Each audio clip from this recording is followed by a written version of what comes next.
अस्सलाम वालेकुम जी। उम्मीद है कि सारे मेरे सब्सक्राइबर जो मेरे भाई हैं वो ठीक होंगे। जिस तरह कि आपको पता है कि खैबर की जो कि 97 मॉडल था उसकी रेस्टोरेशन चल रही है और बड़े अरसे से चल रही है और चली जा रही है। तो बहरहाल अब अल्लाह का शुक्र है जी, गाड़ी का पेंट वर्क स्टार्ट हो गया है। इस वीडियो में मैं आपको काफ़ी पॉइंट वाली बातें बताऊँगा, समझाऊँगा। ठीक है जी, आइए जी वीडियो को शुरू करते हैं। गाड़ी का आपको पता है बहुत ज़्यादा जंग लगा हुआ था, ठीक है ना। इसका पहले हमने सारा का सारा जो जंग है वो उतारा है। पहले सबसे पहले कि क्योंकि आपको पता है डेंटिंग काफ़ी अरसे की हुई थी, मैंने सारे पीसेस की एक एक करके मैंने पीसेस की दोबारा डेंटिंग करवाई है, मतलब कि उनको सीधा करवाया, डेंट पड़ गए हुए थे। उसके बाद मैंने ग्राइंडर मरवाया जंग उतारने के लिए। जिस तरह आपको नज़र आ रहा है कि उस्ताद जी ग्राइंडर मार रहे हैं, ये पता होता है, ठीक है ना। ग्राइंडर के ऊपर लगता है ये 100 नंबर का पत्ता है जिससे ये जंग उतारा जा रहा है। ठीक हो गया जी। तो बाकी फिर मैंने मंजाइयाँ करवाई हैं, ठीक है। जिस आपको नज़र आ रहा है पेंटर सब मंजाई कर रहे हैं। अच्छा, अब जो आपको दरवाजे के ऊपर और पिछले फेंटर के ऊपर जो पुटीन नज़र आ रही है, ये नॉर्मल पुटीन नहीं है, ये है फाइबर पुटीन। ये जो आपको ग्रे कलर की नज़र आ रही है जो कि उस्ताद जी ये बना रहे हैं, ये है फाइबर पुटीन, ये स्टील पुटीन नहीं है। स्टील पुटीन होती है येलो कलर की, फाइबर प्रोटीन होती है लाइट ग्रीन कलर की। अब इन दोनों में जी फ़र्क क्या है जी, ये है steel protein, fibre protein. Fibre protein के अंदर रेशे होते हैं, समझ लें धागे, बाल होते हैं, ठीक है ना। ये जहाँ पर भी ये प्रोटीन लग जाती है, ये लोहे के ऊपर लोहा है, क्योंकि इसके अंदर समझ लें एक किस्म के ना अंदर स्पोर्टें होती हैं जो धागे होती। ये स्टील प्रोटीन है जो येलो कलर की नज़र आ रही है, इसके अंदर कुछ भी नहीं होता, ये सिंपल होती है, ठीक है ना। जो फाइबर प्रोटीन होती है ये जहाँ लग जाए लोहे के ऊपर ये लोहा हो जाती होती है, ठीक है ना। क्योंकि इसके अंदर ना अंदर समझ लें बारीक बारीक धागे होते हैं, ठीक है ना, जो कि एक दूसरे के अंदर गुच्छा बन जाते हैं जिसकी वजह से ये पकड़ कर लेते हैं और ये कभी भी नहीं उतरती होती। जबकि दूसरे जो हमेशा क्या होता है डायरेक्ट स्टील प्रोटीन अप्लाई की जाती है, फाइबर कोई नहीं अप्लाई करता क्योंकि एक फाइबर प्रोटीन बहुत ज़्यादा महंगी पड़ती होती है। क्योंकि मैंने कंप्लीट गाड़ी के ऊपर पहले फाइबर प्रोटीन लगवाई है, ठीक है, और फिर मैंने उसके ऊपर स्टील प्रोटीन लगवाई है। अच्छा, अब फाइबर प्रोटीन क्यों लगवाई है भैया? आपने तो डेंटिंग करवाई है, प्रोटीन तो लगनी नहीं चाहिए। देखें, आप जिस तरह मर्जी डेंटिंग करवा लें, जो मर्जी कुछ करा लें, प्रोटीन लगनी ही लगनी है। अच्छी डेंटिंग से फ़र्क ये पड़ेगा, जहां आपके एक पैनल के ऊपर आधा किलो प्रोटीन लगनी है वहां आपके एक पैनल के ऊपर 200 ग्राम प्रोटीन लगेगी, ठीक है। फ़र्क सिर्फ इतना होगा, प्रोटीन लगेगी, क्योंकि जहां पर डेंटर ने रेती लगाई है वहां निशान आ जाते हैं, उस निशानों को रंग से नहीं भरा जा सकता, उसके ऊपर प्रोटीन लगती होती है, ठीक है ना। और ये जो फैबर होती है ना, फैबर को मांजना समझ लें अजाब इलाही है, ठीक है ना। जो पेंटर है ना, ये बेचारे की बस होगी थी इसको मांजने मांजने में। फिर इसको मैंने ग्राइंडर का पत्ता ला कर दिया इसको मांजने वाला, फिर इसने उससे मंजाई की। जिस तरह हमको नज़र आ रहे थे ग्राइंडर से फैबर प्रोटीन मांज रहा है। ये इतनी ज़्यादा हार्ड होती है कि इसको मांजना बहुत मुश्किल होता है। इसको जो रेगमाल लगता है, इसका रेगमाल भी अलग होता है इसको मांजने वाला, ठीक है ना। तो ये चीज़ है। पहले हमने क्या किया, जो जंग था उसको उतारा, पहले हमने डेंटिंग करवाई, उसके बाद जो जंग था लोहे के ऊपर उसको उतारा ग्राइंडर से। अच्छा, उसके बाद क्या किया हमने मैंने फैबर प्रोटीन लगवाई, ठीक है। फैबर प्रोटीन को मंजवाया, उसके ऊपर लगेगी स्टील प्रोटीन। अब स्टील प्रोटीन किस लिए लगेगी? स्टील प्रोटीन इसलिए लगेगी, फैबर प्रोटीन लगाई जाती है उस जगह के ऊपर मजबूती करने के लिए, उससे फिनिशिंग नहीं आती। फिनिशिंग हमेशा निकलती होती है स्टील प्रोटीन से, ठीक है ना, क्योंकि स्टील प्रोटीन नरम होती है, फैबर प्रोटीन बहुत ज़्यादा हार्ड होती है। स्टील प्रोटीन से फिनिशिंग निकलती होती है, ठीक हो गया। फिर स्टील प्रोटीन की मंजाई भी, ठीक है ना। अभी जो आपको दरवाजे की ओर प्रोटीन नज़र आ रही है, ठीक है ना, इसके नीचे फैबर प्रोटीन है। जो प्रोटीन है ये सिर्फ उस जगह पे रहती होती है जहाँ पर आपकी खराशी हैं या जहाँ पर आपके कोई छोटे मोटे डेंट है। काफ़ी भाइयों ने कमेंट किए कि भाई ये क्या है, तो आपने इतनी अच्छी डेंटिंग भी कराई, आपने इतने पीसीज भी डाले, फिर भी प्रोटीन आपने आपकी लगी है। देखें, प्रोटीन लगती ही लगती होती है। फ़र्क इतना है, प्रोटीन जब हम स्टील प्रोटीन लगाते हैं ना, ये कुछ अरसे के बाद क्रैक कर जाती है।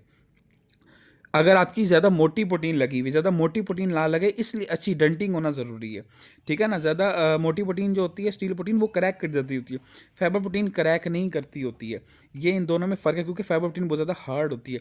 जिस तरह आप गाड़ी की दर्जे देखें, डेंटिंग मैंने दोबारा अपनी लाइनें सारी सेट करी, देख सकते हैं बिल्कुल सीधी स्ट्रेट लाइन है। ये भी नहीं कि ऊपर से लाइन मोटी हो रही, नीचे से बारीक हो रही है, नहीं, बिल्कुल स्ट्रेट लाइन है। और मेरे गाड़ी के ऊपर बिल्कुल हल्की सी पुटीन आई है, बिल्कुल हल्की सी। आप ये चादर की आवाज़ ही सुन सकते हैं कितनी हल्की पुटीन आई है, फुल ऐसे जैसे लोहा खड़क रहा होता है, ठीक है ना। क्यों? क्योंकि मैंने अपनी डेंटिंग गाड़ी की इस तरह करवाई थी। और ये जो पुटीन आई है ये सिर्फ, और स्टील पुटीन, ये सिर्फ उन खराशों को ख़त्म करने के लिए, जो छोटे मोटे डेंट रह गए उनको भरने के। नीचे आपको सारा लोहा नज़र आ रहा होगा, तो आपको नीचे सारा लोहा नज़र आ रहा होगा, यहीं से आप अंदाज़ा लगा सकते हैं कि बिल्कुल ये समझ लें एक जो विजिटिंग कार्ड होता है ये उसके बराबर पुटीन आई है। अब हमसे एक और गलती हुई थी। गलती ये हुई थी जो कि मैंने सीखा कि मैंने अपने पीसीज के ऊपर ग्राइंडर मरवाया। ग्राइंडर मुझे नहीं मरवाना चाहिए था, जंग भी बहुत ज़्यादा चढ़ा हुआ था, ठीक है ना। तो इसका हल ये था, ठीक है ना, जो कि हमें बाद में पता चला और फिर मैंने ये हल निकाला, ठीक है ना, कि आपने कभी भी अपने लोहे के पीसेस के ऊपर इस तरह ग्राइंडर नहीं लगवाना जंग उतारने के लिए। इसलिए नहीं लगवाना कि वो जो ग्राइंडर है ना, वो जो आपका जो पत्ता होता है, ठीक है ना, वो क्या करता होता है, वो आपके पल्ले के ऊपर मोटा मोटा जंग तो उतार देता है, मगर जो अंदर का जंग होता है वो नहीं उतारता। वो आपको उतारना पड़ता है ना, वो रेगमाल से निकलना है। उस जंग को सारा आपने निकालना है तेज़ाब से। तेज़ाब कौन सा? जो वाशरूम में हम इस्तेमाल करते हैं, जो कि हाथों को कुछ नहीं कहता, उस तेज़ाब। ये आप देख रहे हैं ना लोहा, इसके ऊपर इतना जंग था, इस फेंडर के ऊपर जितना बोनट पे जंग नजर आ रहा है, छत पे इतना जंग था, और ये तेज़ाब लगा रहे हैं। और आप देख सकते हैं नीचे से चादर ऐसे निकल रही है जैसे ब्रांड न्यू चादर होती है। ठीक हो गया ना। तो आपने जो तेज़ाब होता है, बुरश लेना है, तेज़ाब को किसी बर्तन में डाल देना है, एक दफ़ा आपने पूरे किसी भी पीस को लगा कर तेज़ाब थोड़ी देर छोड़ देना है। जितना जंग उतरेगा उतरेगा, उसके बाद आपने दोबारा उसको लगाना है और वो जंग उतरेगा, फिर तीसरी दफ़ा आप दोबारा जब लगाएंगे अपने ब्रश को उस लोहे के पीस के ऊपर मांजना है, जिस तरह आप रेगमाल को मांजते हो। पीस आपका ऐसा निकलेगा जैसे शीशे की तरह आपका पीस निकलता होता है, ठीक है ना। जिस तरह पिलर, आपको पता हमने पिलर का सारा पीस बाहर में नया लगवाया था, और आप देख सकते इसको फाइबर लग रही है, फिर उसको स्टील पुटीन लगेगी, ठीक है ना। और ये जो आपको नज़र आ रहा है ये हल्का हल्का आपको जंग, ठीक है ना। ये क्या किया था, जब भी आपने तेज़ाब से आप मांजेंगे ना, कोरा लोहा सामने आ जाएगा।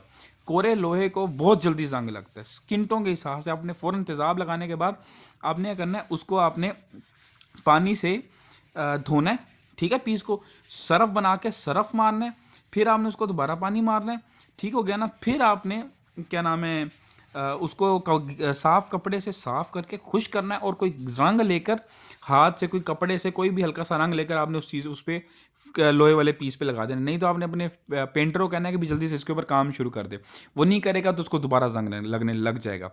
यह फेंडर आप देख सकते हैं, इसको सारी स्टील पुटीन लगी हुई है, ठीक है ना। और आप आवाज़ सुन सकते हैं ऐसे लोहे की खड़कने की आवाज़ है, ठीक है ना। अब ये जो फेंडर है इसको माना जाएगा, ये 60 नंबर का रेगमाल है इससे, क्योंकि ये फाइबर पुटीन है बहुत ज़्यादा हार्ड होती है, इसको इससे मांझा जाएगा। उसके बाद जब पीछे क्या नाम है, आपको दरवाज़ा भी नज़र आ रहा होगा, मांझने के बाद इसका लेवल सीधा किया जाएगा, फिर इसके ऊपर स्टील पुटीन लगाई जाएगी, फिर उसको मांझा जाएगा, उसका लेवल सीधा किया जाएगा, ठीक है ना।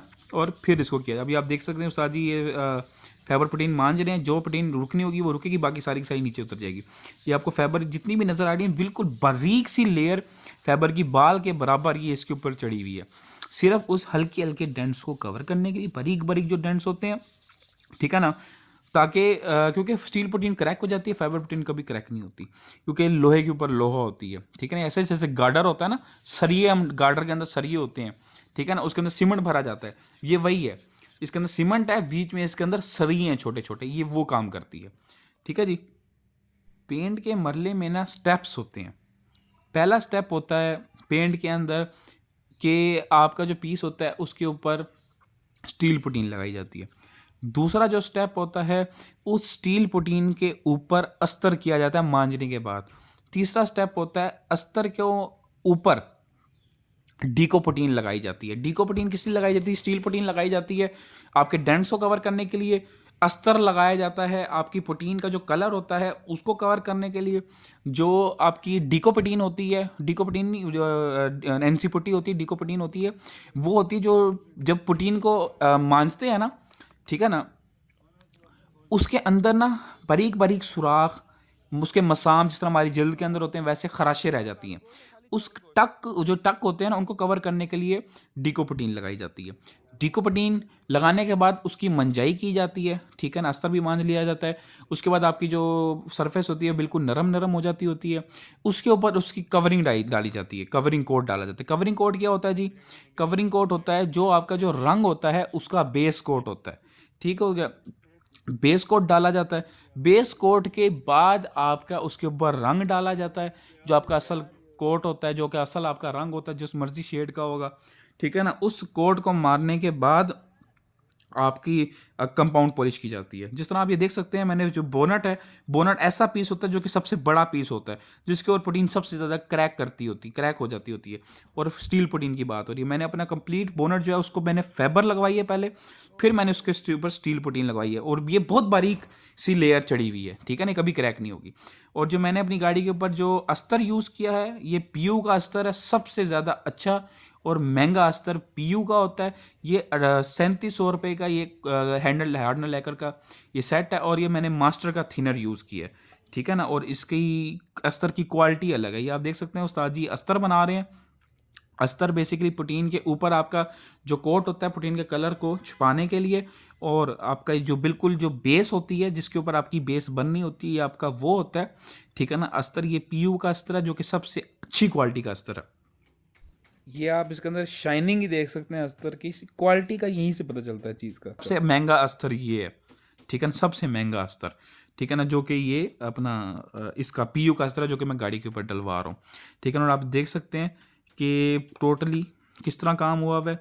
मंजाइयाँ गाड़ी की बिल्कुल बारीक सी प्रोटीन गाड़ी के ऊपर लगी हुई है, ठीक है ना, सिर्फ और सिर्फ इसलिए हल्की फुल्की खराशें टेंट्स को कवर करने के, बाकी आपको सारा का सारा लोहा गाड़ी के ऊपर नज़र आ रहा है, ठीक है ना। क्योंकि हमारी गाड़ी की माशाल्लाह डेंटिंग इतनी प्यारी हुई हुई थी। अब जिस तरह आप दर्जें देखें गाड़ी की, दरवाज़ों की आप लाइनें देखें, बिल्कुल एक्यूरेट और एक्यूरेसी में लाइनें हैं, बिल्कुल सीधी, ये नहीं कि ऊपर से मोटी होगी नीचे से बारीक, कुछ भी नहीं, ठीक है ना। ये आप देख सकते हैं, और आप पिलर देख सकते हैं टोटली ये जनवन आपको, जबकि आपको पता है हमने पिलर को अंदर सारे पीसिंग की थी, ठीक है ना। और आप ये पिलर देख सकते हैं कैसा ये प्यारा सा ये पिलर बना है, बिल्कुल सीधा और एक्यूरेट। सबसे जो पुरानी गाड़ियों में मैं जो चीज़ समझता हूँ वो होती है उसकी लाइनें।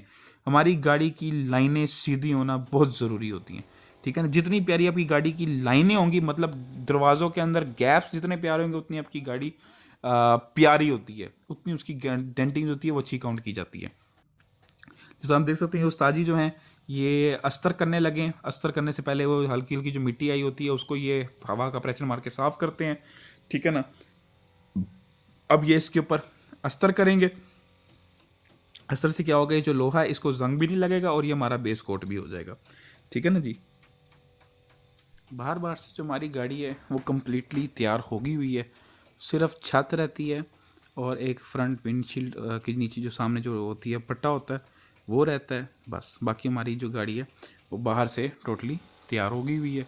आप देख सकते हैं ये इसको अस्तर डला, और आप अस्तर की शाइन देखें, ये भी पहला कोट, ये पहला इसको हाथ लग रहा है। अस्तर के 3-3 हाथ लगते होते हैं, ठीक है ना। हर पेंटर तो 3-3 हाथ नहीं लगाता, कुछ पेंटर एक हाथ में ही चल मेरा भाई, कुछ पेंटर 2 हाथ में ही चल मेरा भाई, जबकि मैं जो है वो 3-3 हाथ लगवा रहा हूँ, ठीक है ना। और अब ये अभी ये एक हाथ लगा है, वो भी प्रॉपर नहीं, कभी भी एक हाथ प्रॉपर नहीं लगाते होते, वो हल्का हल्का उसको बफ करते होते हैं, भरना नहीं होता। और आप जिसकी फिनिशिंग देख सकते हैं, आप अस्तर के ऊपर ही शाइन चेक कर सकते हैं, ऐसे जैसे ये रंग है, आप इस अस्तर की शाइन चेक कर सकते हैं। और ये अभी जो है ना ये अस्तर डायरेक्ट अप्लाई हो रहा है। अभी जब ये अस्तर की जो मंजाई करते हैं ना, अस्तर की मंजाई की जाती है, उसको जब प्लेन करते हैं तो वो अस्तर ऐसे निकलता होता है कि इसके ऊपर रंग करने की जरूरत नहीं होती है। इस तरह की इसकी फिनिशिंग है पीयू की अस्तर की, क्योंकि सबसे अच्छा अस्तर है ये आप इसकी फिनिशिंग देख सकते हैं अस्तर की, ठीक है ना। एक साइड जो है उसको एक हाथ लग गया हुआ है, ये अब डिग्गी के ऊपर आ गए हैं, ये डिग्गी के ऊपर सारा अस्तर हो रहा है, ठीक है ना। और आप ये अब एक साइड की आप फिनिशिंग चेक करें जी, ठीक है ना। और आप हर चीज़ की एक्यूरेसी, काम की नफासत आप ये चेक करें। देखिए मैं कोई वर्कशॉप वाला नहीं, ठीक है ना, मैं जस्ट आपको ये दिखा रहा हूँ कि यार काम करने का तरीका क्या होता है। अब आप ये लाइन चेक करें किस तरह ये लाइन है सीधी। अब आप ये पिलर्स की लाइन चेक करें, ये आप दरवाजे की लाइन चेक करें, बिल्कुल शीशे की तरह बिल्कुल सीधी, नाक की सीधी जिसको कहते हैं ना ये। अब आप ये लाइन चेक करें गुलाई की, जबकि पुरानी गाड़ियों में इतनी गंदी लाइनें होती हैं कि कुछ भी नहीं कह सकते। आप चेक करें, आपको एक ढलक भी दरवाजे के अंदर किधर भी नहीं। आप ये गोले की एक्यूरेसी चेक करें, किस तरह गोला बिल्कुल सीधा जा रहा है, ठीक है जी। तो ये छोटी छोटी चीज़ें होती हैं गाड़ी के अंदर देखने वाली। आप निचला गोला आप देख सकते हैं किस तरह से वो बिल्कुल सीधा जा रहा है, ठीक है ना। ये आप बैग दूसरी साइड के दरवाजे के ऊपर ये अपना हाथ लगा रहे हैं, ठीक है ना। और ये एक साइड जो है, ये पूरी गाड़ी जो है ना, ये बाहर से अस्तर होगी हुई है, ठीक है ना। अब बाकी गाड़ी की डेंटिंग की मज़ीद एक और वीडियो आएगी, क्योंकि डेंटिंग की वैसे ही गाड़ी जो है ना, डेंटिंग का काम वो कंप्लीट हो गया हुआ है गाड़ी का, मगर अभी एक मज़ीद वीडियो आएगी। उसके अंदर क्या है कि मैंने इसके अंदर ऑटो डिग्गी की है, मतलब कि जो डिग्गी है वो अंदर बैठे हुए हम खोल सकते हैं, और बहुत मेहनत लगी है उसके ऊपर। वो मैं आपको एक एक चीज़ बताऊँगा कि मैंने कैसे करवाई है। इसके अंदर जो पेट्रोल ओपनर होता है, ठीक है, हम अंदर बैठे हुए पेट्रोल का ढकना खोल सकते हैं। कोई नहीं, आपको बाहर चाबी देनी है, आपको उतर के पेट्रोल का ढकना खुलवाना पड़ेगा। ठीक हो गया ये दो काम।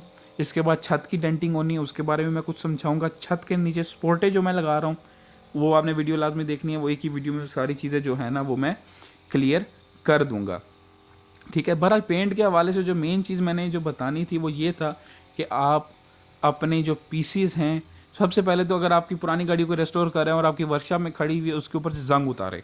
जंग के ऊपर कभी भी आपने स्टील पुटीन या कोई भी पुटीन नहीं लगवानी।